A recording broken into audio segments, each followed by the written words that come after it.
Hi everyone, welcome back to the channel. My name is Anessa and I'm an author from Toronto, Canada, and I publish under the pen name and Sage.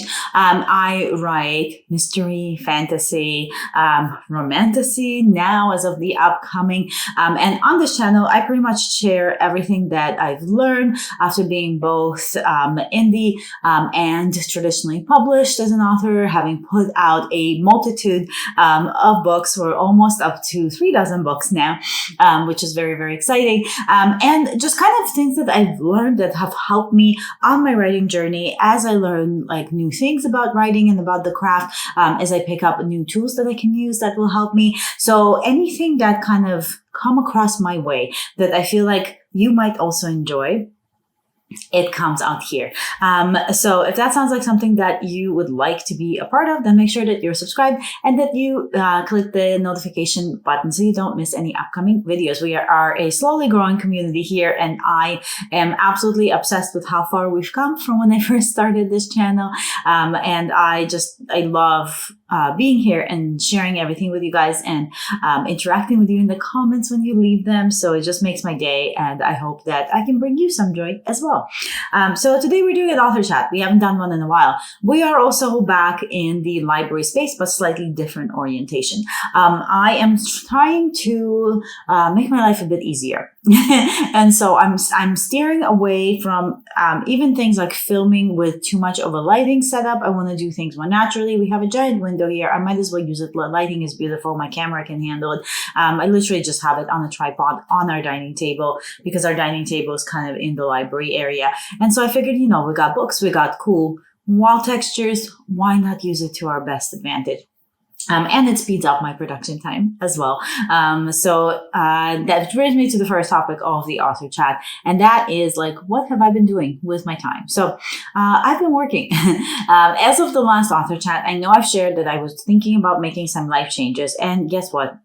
I made them. I went ahead, I made my life changes. I have gone ahead, I started working full-time for a very cool production company that focuses on comedy productions. I get to be creative. I get to do what I love to do the most. The team is absolutely fantastic. It's a wonderful team. Everybody feels like a found family, which is really, really rare. Like I was telling people at work that it's super rare for me to come into an office, because I come from office culture before I started doing this whole writing thing for myself and cover designing. And I was telling people that it's very rare to come to work and see that like every single person that's there really loves their job and loves to be there. And to me, that's rare because I've seen a lot of the opposite. And so it's been really refreshing. And just to be around adults again has been really refreshing. I have a toddler and I work from home. And so a lot of my time was spent, like I love our kid, obviously, but a lot of my time was not spent with other grown-ups during the day. And so it's really nice to kind of like put on like office fun clothes and interact with other grown-ups and do grown-up things, and to drive to work. And the one thing that I have been doing while driving is I've been dictating. So I've been dictating books. I've been doing some of my edits, if there's writing involved, on my drives, which has been really, really great. So there's that. So that's kind of what I've been doing on a more like personal level. As far as everything else goes, so I put the Substack on hold for now. I do still post the occasional free post on there, kind of like blog posts. So I'm treating it more like a regular blog right now because I don't have a blog on my website, but my Substack does lead back to my website, so it's all cool. But I put a pause on that. As far as cover design goes, I am still taking on custom orders. I am limiting my slots, obviously, because now I can only work on weekends and in evenings. And so I am doing that. I don't know when the next, my availability would be like for making pre-mates so much anymore. Maybe in the new year, I'll consider it. But for now, I'm just taking customs, and it is limited time slots. Coaching, I am still coaching. Again, I very much limited my slots for that for some weekend work only. So I only have a couple hours on the weekends where I can take on coaching clients. And so as it stands right now, I just have my rotation of the clients that I've already been working with, and I'm kind of sticking to that for the moment. And now the main information that we have here is writing. What have I been doing in writing? And I actually have some more fun personal things, but we can leave that for later that we can talk about. But my main focus this past week has been this beauty here. So the collector's edition foiled gorgeousness with art of Cartaga. The re-release of Cartaga as one single epic, look at the size of this, like epic, massive, standalone. It's got like a cute ribbon. This has been my pride and joy, my entire focus for this whole week. And the reason that I've been spending so much time on this is because it's my first Kickstarter.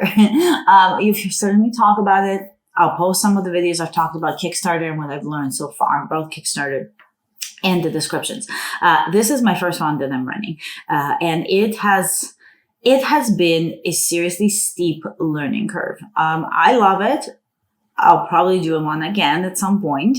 But as of right now, it has taken a lot out of me. I am so happy to say that we have pretty much almost doubled the goal. And I am hoping that we're going to hit like the first, not the goal, I guess it is the goal. So whatever the budget was for the campaign that I've set for this to go through, we have almost doubled it. We're at 196% complete, which is amazing. Thank you to everybody who pledged. I'm stoked. Like truly, I was just like, I'm like, you know what? I'll just be happy if we just made the goal I said, just to have some of these made, because they're so beautiful and I really do feel like they should be in people's hands because it is a gorgeous book. Like I love it. And the story is, I really love the story. I think it's really like, for me, it was interesting to write, interesting to research. And I think it was like a good blend of fantasy and sci-fi for me personally, and in the YA space. So there's a lot of really fun stuff in this book. For me personally, obviously, because I wrote it. So hopefully I liked it. But I do feel like it should be in people's hands. And so I've set like a budget for myself and a goal to meet. And I never imagined doubling it. And I never imagined doubling it within the first like week, less than a week now, I guess. Less than a week now. Tomorrow, from when I'm filming this, tomorrow will be a full week.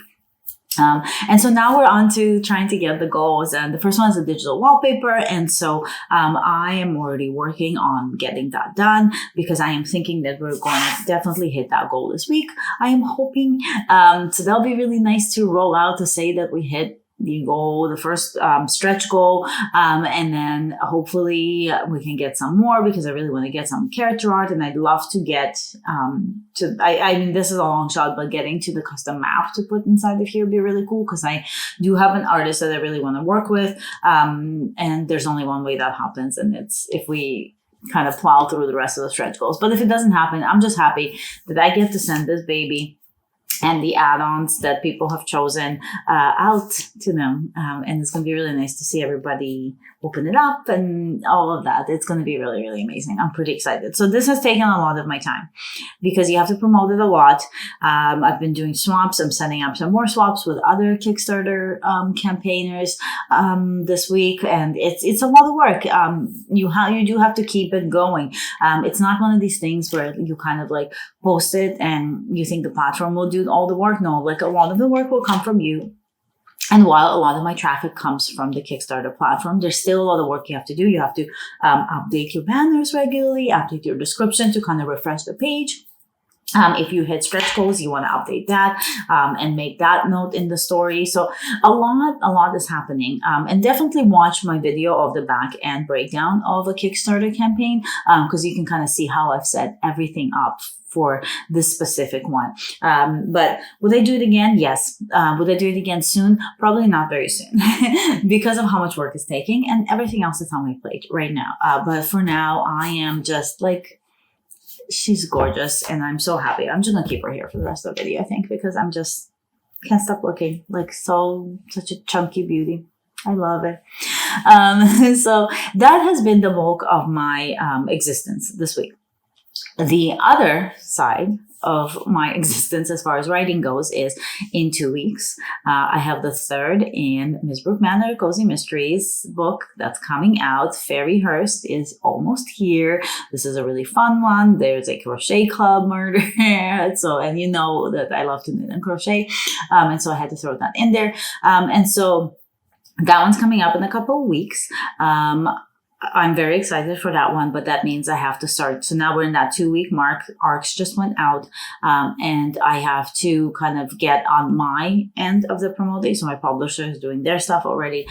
It's my turn now to kind of carry that log because we're up to 2 weeks now, and I've been busy with this, but I need to kind of switch gears and get into, fairy mode, into Miss Brooke Manor mode and cozy mystery mode now from sci-fi, and do that. So that's kind of the other part that I'm gearing up to do. And all while I'm doing this, my editor's letter and my editor's edits have come in for City of Beasts. So if you are not familiar, I am switching genres at the moment. I have had some discussions with my publisher, and we have decided that it would be a good idea, because I already had this kind of story ready, to switch genres for me and to move more into romantasy with a mystery core, of course, because I need to have my mystery in there.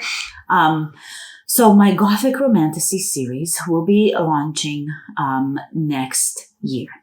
And it's a lot more work, I have to say. I have gotten pretty used to writing cozy mysteries. I have become a somewhat self-made expert in writing cozy mysteries. Writing cozy mysteries, I can do in my sleep. I can do it at any point. I just know the genre inside and out so well now. If I need to do research, I know where to go. If I have to write a certain way, I know what to do. If I have to do my line edits, I know what they have to look like. And so it's become very second nature for me. And when you're switching genres, everything you might know just goes right out the window. And so right now I'm writing romantasy, which is the portrait for me, because it has to be like 50% romance heavy. And there's always some romance in all of my books. There's always some romance, but it's always a B plot. It's never like such a large chunk of the story. And for Willoughby and Clara, it had to be the driving force behind their character developments towards each other and towards the story as a whole. And that to me has been some work. And so I just had a wonderful, wonderful long call with my editor where we went through all of the changes that we want to make to this book. And the reason we're doing this now is because I am also starting to work on the second book in the series. And we want to make sure that we set the world and the characters up in such a way, and the open-ended plots in such a way, that the second book is just a little bit easier for me to write, obviously, less on editing later, and just makes sense as a continuation. And so there's quite a bit of work for me to do for the rest of this month. I have the deadline until the end of the month to submit the changes that we have discussed, and the editor has come back to me, and I trust this editor 100%. She has worked with like a lot of award-winning books and is quite a master at her craft. And so the edits that she suggested already spurned so many ideas for me for the rest of the series. And it's really hard to kind of sustain right now and focus only on City of Beasts, because I've got ideas for just so much more. Like I'm really gonna put Clara and Willoughby through the ringer. But I have a lot of ideas for the world, for the magic, for the expansion of the world, for the travel portion that I have set for these characters, so that they're not always static in one place. There's just so much. I think there's so much to explore, to expand, and all of that. But in order to do that, City of Beasts, the first book, has to really work as the right kind of setup stone. And so every detail counts, every small thing counts, you know. And so that's what I'm working on. So as soon as this is done, and I've kind of set up all of my promotional stuff and everything that I need to do on the back end for Fairyhurst, which I will be doing this week, actually, setting it up for next week, because I need to get that in place.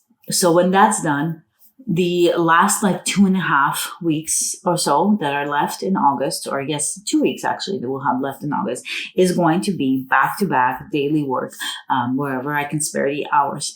on the edits for City of Beasts, because simultaneously while I'm working on those edits, I am also replotting. So I already started writing book 2. So book 2, I'm not revealing the title yet because that's going to come later. And it's not, it won't be on pre-order for a while. But book 2 is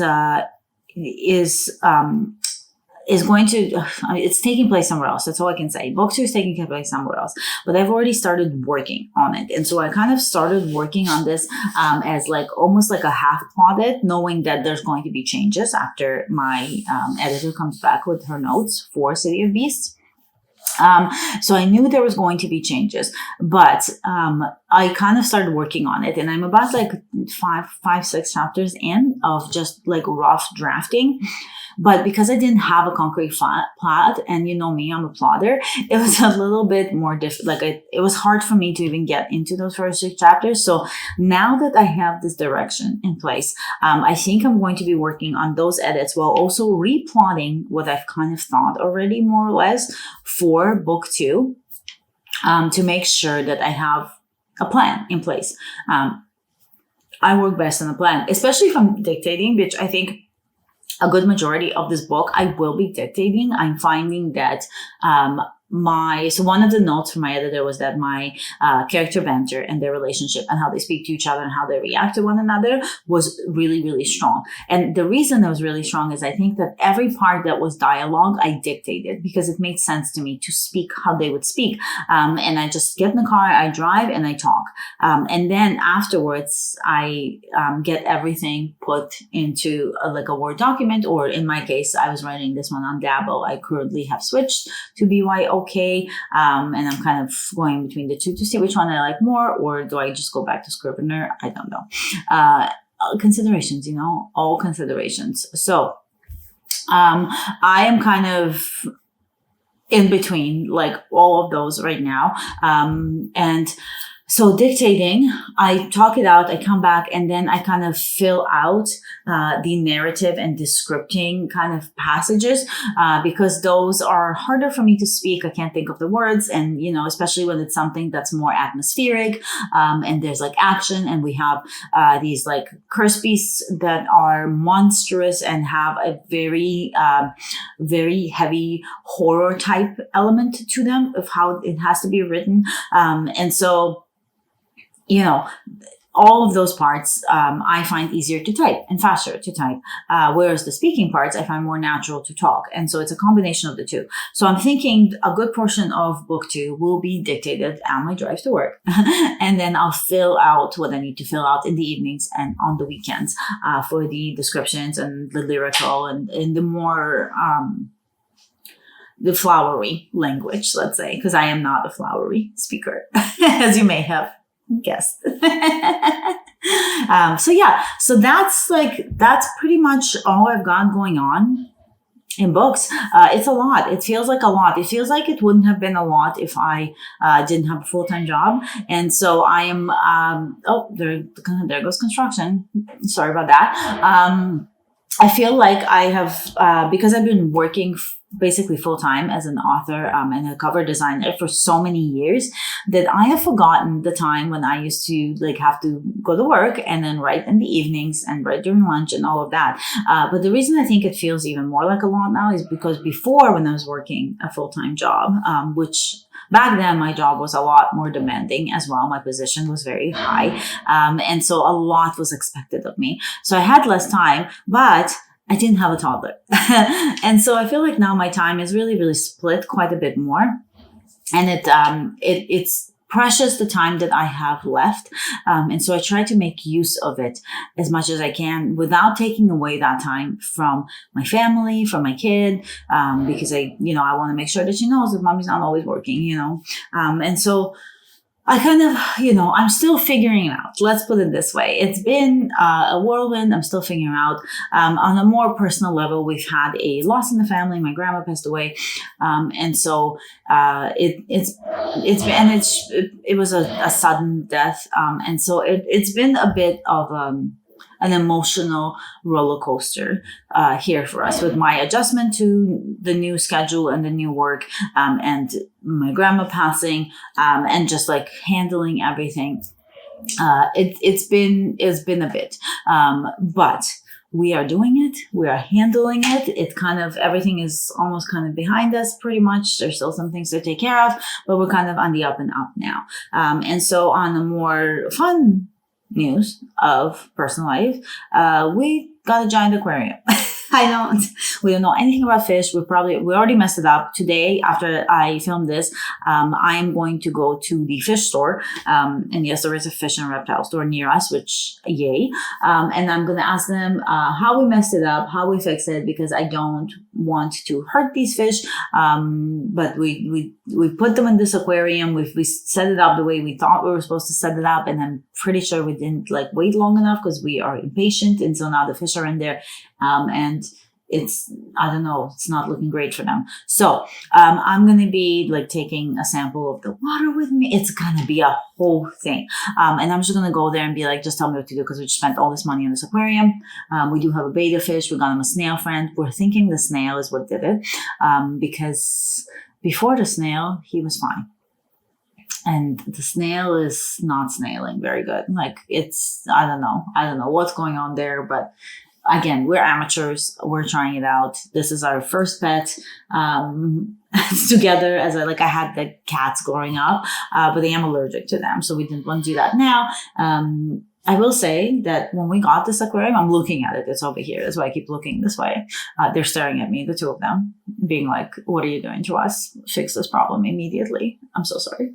But before this, so the reason we got this is because I read somewhere, like a buffoon that I am, that having an aquarium is a more or less low maintenance hobby. And so we started with a tiny little thing, and then I was like, this is too small. Let's upgrade to a big ginormous thing, like a ginormous, aquatic sized aquarium for our condo. Because I felt bad for the betta. And I'm like, you know what, let's get a big aquarium. Let's get him a low mate. Let's do this. This sounds really fun. So we invested all this time and money into it, and then messed it up, of course. And then I realized I started reading all the stuff we now have to do because we have this big aquarium, and it's not low maintenance at all. So whoever you are, Reddit user, you lied. This is not low maintenance. There's so much work that goes into this, especially if you muck it up like we do. Cats are so easy, honestly. As far as I recall, all we did with our cat was brush them, clean them, feed them. Done, this is a lot. I never had to change a cat's water every single time. Yeah, so I don't know. Here's hoping. Yeah, I'm fighting hard for these guys. I can't have any more situations hit my life this week. So, we're going to make it happen. We're going to make it work. Stay tuned for the next author chat and I can fill you in on what went down with the fish. So, but in the meantime, it's beautiful. We set it up really cute. My daughter, we've got floating plants for them. They love lounging on it. It's very cute. It's adorable. When we fix the issue and it's not quite so depressing, I will do a little filming thing where I can show you guys in my stories on Instagram or something like that. Take a picture or something so you can see them in their, hopefully soon, brilliant habitat for them. But that's some fun news. We're going away this weekend. My daughter has a little bestie that lives an hour away from us. So we usually drive out there and do weekend trips with them. And so while the weather's still good, we want to do a swimming hole or a lake, and ice cream type of weekend. And so that's what we're doing this weekend. So I'm excited, looking forward to that. And then September, there's a bunch of stuff going on in September. I'm thinking we'll do an author chat before that, but I have a big author event that's coming up. I'm going to be in Ignited by Books. And that's an event that's happening in Toronto. So if you are nearby Toronto or you're coming to this event, come see me. I will be there on Saturday with my table and set up and everything. So that's going to be really fun. I will have hopefully the paperbacks of Cartega ready by then. I'm going to place that order pretty soon, I think. To kind of see, I think I have a good gauge, but I want to get some extras and I want to have them in time for the event because I want to be able to sell it there. So I'm going to get a few orders put in today to make sure I have it in time. Yeah. And I think, I guess that's pretty much all the updates that I have. Tell me how you're doing. Let me know in the comments what you've got going on. What is happening for you? Are you having a good summer? I know it's coming to a close if you're in the same kind of part of the world that I'm in, but we're really enjoying it so far. I hope you are too. I'll stop blabbing now, and I will just say that, as always, I hope you stay magical, and that I will see you in the next one for another writerly video. Bye!